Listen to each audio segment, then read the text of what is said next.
waterfall setup.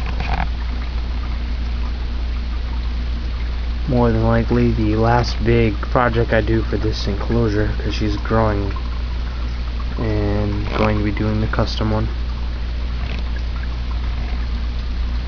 It looks amazing. It comes apart to clean, but she's growing so fast right now. I might just put her old one back in there for room wise for her, but it came out absolutely great. Doesn't leak anywhere.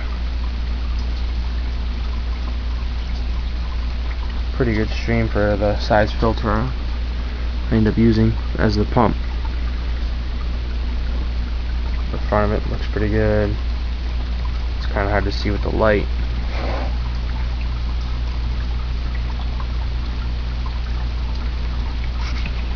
Two falls over here on the corner. Comes down, pours into this, falls through those holes inside this cave, and comes out, trickles down here for a nice little bath.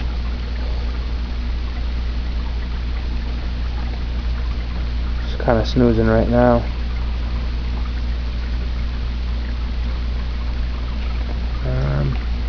Alright, thanks for watching. Basically just a quick demo of the finished product of it. Give me a rating, send me a comment, let me know what everyone thinks. Thanks a lot. Bye.